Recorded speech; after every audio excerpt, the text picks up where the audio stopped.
Hi everyone, thanks for joining us today in our presentation about relief printmaking. I'm Shelby I'm Kyle. and Kelly is going to be playing her section of the presentation after this presentation is done. So first of all, again, thank you for joining us with our presentation about relief printmaking. Our first slide is what is relief printmaking and how do you start? So what is it and how do you start? First of all, you start with the interest. Your imagination will lead you to something deeper for information and inspiration. You have to have the desire to learn more, and then you can start with the necessary materials needed to start the process. As per the slide, relief printing is when you carve into a printing material, then use the indentations to press onto paper and make it a print. Printmaking is like painting in the mirror. Whatever it looks like straight on will be flipped when you press the print onto the page. Now we're moving into the types of materials that you need. Materials needed, so you need a brayer. And so a brayer is like right over there in the corner. It's like the roller. It's a small hand roller. It's a printmaking tool that's used to apply ink or paint onto your printing surface. You also need printing ink. Colors are your choice. This one's pretty self-explanatory. You use the brayer to roll into the ink and then you roll it onto your printing surface in order to have the image show up on the paper. You need an inking tray. An inking tray is to hold your ink and so that you can roll it through the brayer. You need a carving block or linoleum block or any sort of like surface material or something like that. That's the carving that will help make the indentations on the material surface. Then you need a linoleum cutter. That's right up here, the pink version. It says the Speedball. So there's a difference between U and V tips. So it's just like it is said. A U tip is shaped like a U and a V tip is shaped like a V. It all depends on what type of indentation that you are trying to make. You need white paper, and the paper is just so that you can have something for your print to show up on, and you need some erasers. On the slide, I have a link to a Speedball printmaking starter kit, and that's basically just all of the things that you see here, the required materials that you would need.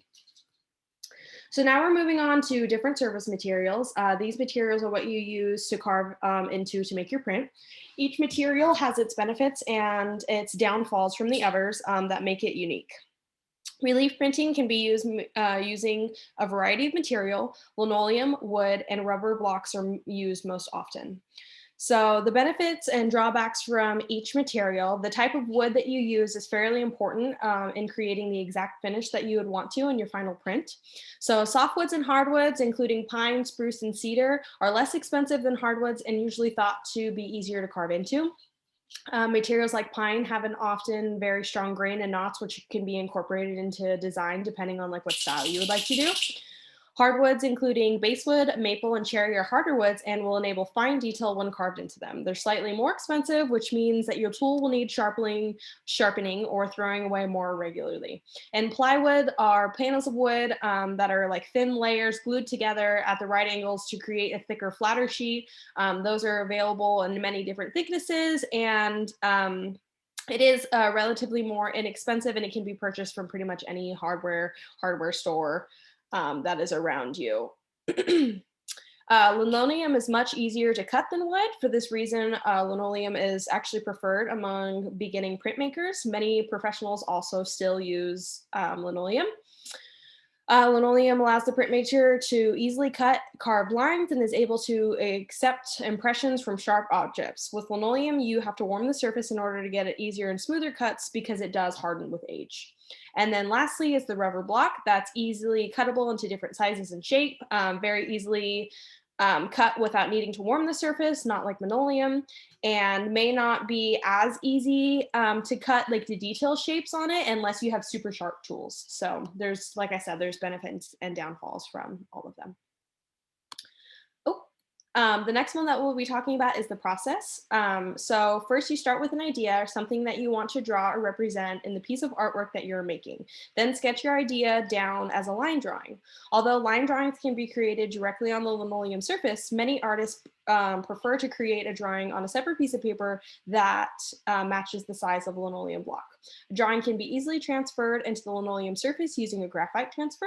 Soft graphite is first applied to the back of the drawing, then the drawing is adhered to the block with masking tape. A pointed tool such as a pen or a pencil is used to change the lines of the drawing, forcing the soft graphite on the back of the drawing onto the linoleum surface. Two things to remember that we do have on the slide here is your print will be a mirror image of what you see on the printing block. The parts that you press down will not be inked, so the color of the paper will be your final print. When the line drawing is transferred, the process of removing the linoleum begins. Various gouges are used to cut away the linoleum in areas that are not to receive ink. Cuts should be made away from your body, and hands should be kept behind the blade at all times. It's not uncommon for the blade to slip, which could result in injury, which we want to avoid. Then we have a Let's Print Make. So all of these slides are found from the royalacademy.org. It is a pretty much guide by guide, step by step on how to print make, teaching you what you will need in order to start your own design etching. So if we look over to number 1, we first design your sketch. Then you prep your surface material of choice, whether that be wood, linoleum, or rubber block, as mentioned in previous slides. The surface material that you choose depends on your own personal preference. Then you press your design into the block using your etching tools. Then you prepare the ink in your ink tray using your brayer. Apply your ink to the etched surface material. Place your surface on the paper and press down on the material. And then finally, you peel off the material from the paper and you have your own completed print.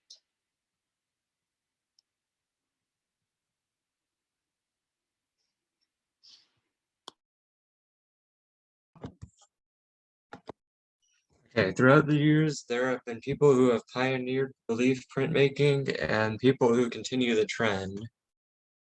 I will be listing just a few of these people. Lionel Feininger, a German-American woodcut relief printmaker who started off as a caricaturist before transitioning to make woodcuts of things that captivated him, such as ships, architecture, people, and ghosts. Li Hua, a Chinese woodcut relief printmaker who led the first stage of the modern woodcut movement. He was captivated by German expressionism, which shows in the detail of his prints. Walter J. Phillips, an English-born Canadian woodcut printmaker who is credited with popularizing the Japanese concept of colorized woodcut relief prints. Kachika Hokusai, a Japanese woodcut relief master renowned for his woodblock print series, which includes such famous prints as Great Wave off Kanagawa and Fine Wind Clear Morning. Hans Baldung, a German artist and Albrecht Dürer's most celebrated disciple. Even under Dürer's wing, Baldung achieved his own artistic style with a preference for the color green, hence his nickname Grid. Claude Flight, an Englishman who pioneered the Linocut method of relief printmaking. His signature abstract vorticious style consists of rhythmic lines and geometry while conveying the wonders of modern technology and urban life. Cyril Power, who also made a name for himself in linoleum relief printmaking. He co-founded the Grosvenor School of Modern Art in London and had a long-standing partnership with fellow Linocut artist Sybil Andrews. Speaking of Andrews, she was an English-Canadian artist most known for her modernized Linocut prints. She relied not on perspective, but on dynamic forms and figures. Ethel Spowers, an Australian artist who studied under fellow Linocut printmaker Claude Flight. Her works reflect a rhythmic sense of movement, distinct coloration, and simplified style. Valenti Angelo, an Italian-American printmaker and illustrator. His linocuts depicted urban nocturnes and desert scenes reminiscent of southwestern America. Sophie van Schedewig, who specializes in both linocut reliefs and woodblock reliefs. Her art pays striking attention to detail and stylization. Davide Schileo, an Italian woodcut printmaker whose reliefs are heavily inspired by those of the Renaissance and medieval times. His work depicts the macabre with stark expression and effectiveness. Brian Reedy, who mixes the Japanese style of woodcut reliefs with pop culture and a mix of traditional and modern art to create prints that are truly unique.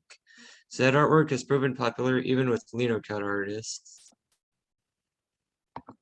Ben Munoz, who imagines life as being bigger than oneself.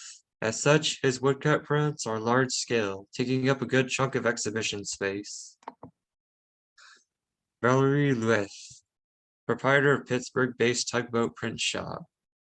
Her prints are intricately carved and depict dreamlike scenery, with emphasis on cool colors.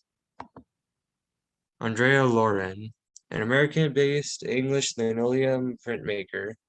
A lot of her artwork consists of nature symbols like plants and fauna. Meredith Stern, a small-town linocut relief printmaker with multifaceted talent. A lot of her art is made with activism for causes such as feminism. Maria Doyle, a British linocut artist hailing from Edinburgh, Scotland. Starting with the skyline of Scotland's capital, Doyle has traveled around the world, styling her artwork after the various architecture of the world. Victoria Astron, a multifaceted Swedish artist who mainly dabbles in linocut art. Distinct is her design work, featuring remarkably detailed people and animal prints and easily recognizable caricatures. Bree Thompson, a Portland-based linocut relief printmaker with a love of hiking and skiing. The love of the outdoors shows through her 15-year portfolio. And here's credit where credit is due. I appreciate you guys being with us during our part of the presentation. After this presentation, we will be playing another video recording of the history and timeline and things like that, and that'll come from Kelly. So we will open up the floor after Kelly is done sharing her side of the presentation, and we will be open to questions. Thank you. I appreciate it.